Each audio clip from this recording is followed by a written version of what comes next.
The crystal chandeliers sparkled like frozen tears above the marble foyer, casting fractured rainbows across walls that had never heard laughter. Catherine Moretti stood with her single battered suitcase, her hands trembling slightly as the butler's disapproving gaze swept over her worn shoes and second-hand coat. She was 23 years old, carrying a nursing degree she couldn't afford to complete and debts that followed her like shadows. The job posting had been simple. Live-in maid for the Winchester estate, room and board included, salary generous enough to save her drowning family. What it hadn't mentioned was the silence that hung over this mansion like a shroud, or the boy in the wheelchair who sat motionless by the window, staring at nothing. "The master will see you now," the butler intoned, and Catherine followed him through corridors that smelled of expensive emptiness and old grief. James Winchester III sat behind a desk that probably cost more than Catherine's childhood home. At 42, he still carried the sharp-featured handsomeness of old money, but his eyes were hollows, and his shoulders curved inward as though protecting a wound that never healed. He barely looked up when she entered. "You understand the position?" he asked, his voice flat. "General household duties. My son requires no special attention. We have nurses for that. You'll clean, cook when the chef is off, and maintain discretion about our family affairs." "Can you do that?" Catherine hesitated. In that pause, she heard something that made her stomach clench, a crash from somewhere above, followed by shouting, then nothing. James Winchester didn't even flinch. "Your son," she began carefully, the posting mentioned. "My son is not your concern." The words came out like a blade. "He has every medical professional money can buy. What he doesn't need is another person trying to fix what can't be fixed. Do we understand each other?" Catherine should have agreed. She needed this job desperately. Her mother's medical bills were crushing them. Her younger sister's college fund had been raided to pay for treatments that hadn't worked. This salary could save them all. But she'd spent 3 years in nursing school before the money ran out, and she'd learned to hear what people didn't say. In James Winchester's rigid control, she heard terror. In his dismissal of his son, she heard unbearable guilt. "I understand," she said quietly, which wasn't quite a lie. She met Ethan Winchester on her 3rd day. She'd been cleaning the library when she heard the soft whir of an electric wheelchair. He appeared in the doorway like a ghost, 12 years old, with his father's dark hair and his mother's gray eyes, which Catherine knew only from the portraits that lined the stairs. Margaret Winchester had died 4 years ago. Everyone in town knew the story, whispered it in grocery stores and coffee shops with that particular tone reserved for tragedies involving the wealthy. The accident had killed Margaret instantly. Ethan had survived, but the spinal injury left him paralyzed from the waist down. "That's what the doctors said. That's what everyone believed. You're new," Ethan said. His voice was soft, carefully neutral, the voice of someone who'd learned not to hope for anything. "I'm Catherine. Cat, if you prefer. They usually don't last long. The new people." He said it without accusation, just stating a fact. "My dad fires them, or they quit. Last one made it 6 weeks. Catherine sat down on the arm of a leather chair, making herself level with his gaze. Up close, she could see the tightness around his eyes, the way his hands gripped the wheelchair arms even when sitting still. "Why do they leave?" Ethan shrugged, a gesture that seemed to carry the weight of years. "Dad doesn't want anyone bothering me. The nurses aren't allowed to talk to me except about medical stuff. The tutors teach from a script. Everyone acts like I'm made of glass." He paused. "Or like I'm already gone." The words hit Catherine like a physical blow. She'd seen it in nursing school, patients who received every medical intervention but no human connection, who were treated as collections of symptoms rather than people. It was efficient. It was also a kind of death. "What do you want?" she asked. Ethan blinked, confused. "What? If you could have anything right now, what would it be?" He stared at her as though she'd spoken a foreign language. Then, slowly, something shifted in his face, a crack in the careful blankness. "I want to go outside," he whispered. "Really outside, not just the terrace. I want to feel grass. I want to go to the creek at the edge of the property. Before the accident, Mom used to take me there. We'd catch tadpoles and build forts from fallen branches." His voice broke slightly. "I dream about it sometimes. The sound of the water. The way the sunlight came through the trees." Catherine made her decision in that moment, knowing it might cost her everything. "Tomorrow," she said, "after your father leaves for the office. I'll take you." She expected joy, but what she saw was fear. "The path isn't paved," Ethan said. "The wheelchair can't. Then we'll figure it out." That night, Catherine researched all-terrain wheelchairs and found nothing in the Winchester garage except medical equipment that looked barely used. She discovered something else, though, while putting away laundry in Ethan's room. Hidden under his bed were physical therapy logs from 2 years ago, marked with notes in a frustrated hand. Patient shows no motivation. Refuses exercises. Recommend psychiatric evaluation. But there were older logs too, from right after the accident. Patient demonstrates strong will. Pain tolerance high, showing early signs of potential mobility recovery with intensive therapy. Something had changed. Something had broken in Ethan that had nothing to do with his spine. She found James Winchester in his study at midnight, working through papers with the mechanical determination of a man avoiding sleep. "Mr. Winchester, I need to ask you something about Ethan." His jaw tightened. "I told you. Why did he stop trying?" The question landed like a stone in still water. James's face went white, then red, then carefully blank. "That's not your business. He told me he wants to go to the creek. The place he used to go with his mother." James stood abruptly, knocking papers to the floor. Don't you dare bring her into this." Catherine held her ground, even as her heart hammered. "Mr. Winchester, I read his physical therapy logs. 2 years ago he just stopped. The doctors said he lost motivation, but that's not it, is it?" Something happened. The silence stretched so long she thought he might fire her on the spot. Then James Winchester did something she suspected he rarely did. He collapsed back into his chair and told the truth. "It was my fault," he said, his voice barely audible. "The accident. We were arguing, Margaret and I. Something stupid about my work hours, about missing Ethan's soccer game. I was driving. I was angry. I didn't see the truck run the light until too late." He pressed his hands over his face. "She died instantly. Ethan, when he woke up in the hospital and realized he couldn't walk, the first thing he asked was whether it was his fault. Whether he'd distracted me. And what did you tell him?" "I told him," James's voice cracked. "I told him the truth. That it was my fault. That I'd been arguing with his mother. That my anger killed her and took his legs." Catherine felt tears burning her eyes, and he heard that he was part of the argument. That his existence, his needs, were the reason for the fight. "I was trying to take the blame. You gave it to both of you. And then you built this fortress where nobody's allowed to feel anything or want anything or try for anything because trying means risking more loss." She stepped closer. "Mr. Winchester, your son hasn't given up on walking. He's given up on deserving to walk." The words hung in the air like an accusation and an absolution at once.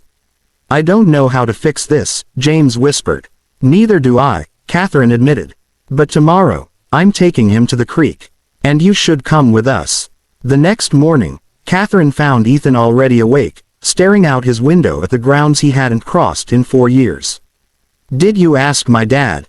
he said. "I told him. There's a difference." James appeared in the doorway behind her, dressed not in his usual business suit but in jeans and a shirt Catherine suspected he hadn't worn in years. Ethan's eyes went wide. "Dad, I'm coming with you," James said. "If you'll have me." What followed wasn't graceful or easy. James carried Ethan down the front steps while Catherine brought the wheelchair. At the edge of the lawn where the manicured grass gave way to wild ground, they all stopped. "The chair won't make it through that terrain," Ethan said, and Catherine heard the resignation in his voice, the expectation of disappointment he'd learned to preemptively accept. "Then we adapt," Catherine said. She'd brought blankets, padding, and a garden cart she'd found in the greenhouse. Together, she and James created a makeshift transport, cushioned and stable. It looked ridiculous, this millionaire and his maid hauling his son through the woods in a glorified wagon. It was also the first real thing that had happened in this family in years. The creek was smaller than Catherine expected but more beautiful, a clear stream tumbling over smooth stones, dappled with leaf shadow and morning light. James lifted Ethan from the cart and carried him to the water's edge, settling beside him on the bank. For a long moment, nobody spoke. Then Ethan reached down and let his fingers trail in the cold water. She liked the sound, he said softly. Mom, she said it reminded her that things keep moving, even when we think we're stuck. James's breath hitched. I'm sorry, he said. Ethan, I am so sorry. Not just for the accident. For shutting down. For making you think that you had to stop trying because I couldn't bear to watch you hurt. I thought. Ethan's voice was barely a whisper. I thought if I got better, if I walked again, it would mean she died for nothing. Like I had to stay broken because she was gone. Oh, God. James pulled his son against him. No, Ethan. Your mom loved you more than anything in this world. If she could see you now, the only thing that would break her heart is knowing you've been holding yourself back. He pulled away enough to look his son in the eyes. She'd want you to fight. To try. To live so completely that it honors what she can't have anymore. Ethan crumpled then, and James held him while 4 years of grief finally poured out. Catherine turned away, giving them privacy, but James called to her. Thank you, he said simply. For seeing what I was too afraid to look at. The change didn't happen overnight. Healing never does. But it started there, by the creek, with the sound of water and the truth finally spoken aloud. James found Ethan's old physical therapy team and fired them, bringing in new specialists who treated his son as a whole person rather than a broken body. But more than that, he showed up. He attended the PT sessions. He celebrated tiny victories, a toe wiggling, a leg muscle firing, the first time Ethan supported his own weight for 3 seconds. Catherine stayed, no longer as just a maid but as part of the strange, wounded family that was learning to knit itself back together. She taught Ethan the medical knowledge she'd gained in nursing school, showing him how the body healed, helping him understand that recovery wasn't betrayal of his mother's memory but a tribute to it. 6 months later, Catherine was in the kitchen when she heard shouting from the physical therapy room James had set up. She ran, fearing the worst, and found James on his knees, tears streaming down his face. Ethan stood, legs trembling, hands white-knuckled on the parallel bars, but standing, with a grin that could have lit the entire mansion. Dad, I'm doing it. He lasted 8 seconds before his legs gave out, but those 8 seconds changed everything. It took another year of grueling work. There were setbacks and frustrations, days when Ethan cried from pain and exhaustion, days when James had to leave the room because watching his son struggle was unbearable. But they pushed through together, all 3 of them. On the 2-year anniversary of Catherine's arrival, Ethan walked unassisted from his bedroom to the creek. It took 40 minutes, with breaks and trembling legs and determination that seemed to radiate from him like heat. James walked beside him, not helping unless asked, learning to let his son struggle and triumph on his own terms. At the creek, Ethan stood in the water up to his ankles, feeling the current, alive in a way that had nothing to do with just his legs working. She'd be proud of you, James said. She'd be proud of us, Ethan corrected. He looked at his father, then at Catherine. All of us. Catherine's phone buzzed with a text from her sister. Mom's last bill is paid off. We're free. How can I ever thank you? She looked at Ethan standing in the creek, at James with his arm around his son, at the way sunlight filtered through the trees exactly as Ethan had described from his memories. She thought about how she'd come here broken too, carrying her own grief and failure, and how healing others had somehow healed her as well. No thanks needed, she typed back. I'm exactly where I need to be. That evening, the 3 of them sat on the terrace as the sun set over grounds that no longer felt like a prison. James had loosened his tie. Ethan sat in his wheelchair not because he had to but because walking still tired him, and Catherine had kicked off her shoes, no longer trying to maintain the formal distance between employer and employee. What do you think would have happened, Ethan asked quietly, if Kat hadn't come? James considered the question seriously. I think we would have stayed frozen. I would have kept trying to protect you from pain by preventing you from feeling anything at all. You would have stayed locked in guilt that was never yours to carry. We would have lived in this beautiful house and died inside it, bit by bit, without ever really being alive. That's dark, Dad. That's honest. James looked at Catherine. Sometimes the people who save us aren't the ones we expect. Sometimes they're stubborn young women who refuse to accept that broken is the same as finished.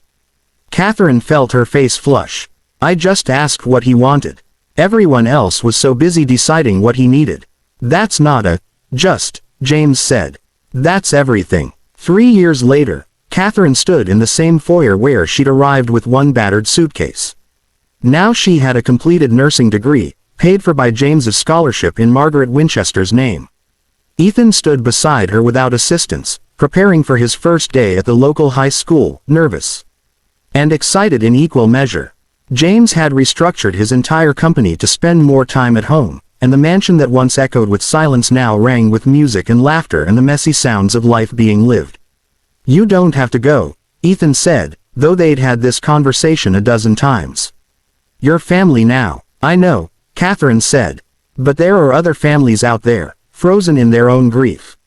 Other people who need someone to ask them what they want instead of telling them what they can't have. She'd been accepted to a graduate program in rehabilitative therapy, with plans to specialize in treating patients whose physical conditions were tangled up with trauma and loss. The Winchesters had shown her that medicine without compassion was just mechanics, and that sometimes the most powerful intervention was simply seeing people as human. Promise you'll visit, James said, and hugged her with the unself-conscious warmth of someone who'd learned that letting people in was stronger than keeping them out. Every month, Catherine promised. And you have to promise me something. Anything. Keep living. Keep trying. Keep believing that stuck isn't the same as finished. As she drove away from the Winchester estate, Catherine glanced in her rearview mirror. Ethan and James stood on the front steps, waving, backlit by the warm light spilling from the house. They looked like what they were. Survivors, healers, a family that had learned the hard way that love meant witnessing each other's pain and celebrating each other's victories with equal intensity. The story spread through the community, as stories do. The millionaire's son who learned to walk again. But those who heard it secondhand missed the truth at its center. Ethan hadn't been unable to walk because of his injury. He'd been unable to try because he'd learned that trying meant risking loss, disappointment, and more grief than he could bear. Catherine hadn't healed his legs. She'd reminded him that being human meant trying anyway, that love wasn't about preventing pain but about standing witness to it. That the bravest thing anyone can do is want something when everything in their history says wanting leads to loss. Years later, when Catherine ran her own rehabilitative therapy center, she kept a photo on her desk. It showed a boy standing in a creek, sunlight filtering through trees, his father beside him, all of them laughing at something long forgotten. Beneath it, she'd written the words she told every new patient. The question isn't whether you can heal. The question is, what do you want? And are you brave enough to try for it? Because in the end, that's what changed everything for Ethan Winchester. Not a medical miracle, not expensive treatments, just one person who saw him as someone capable of wanting, deserving, and fighting for his own life.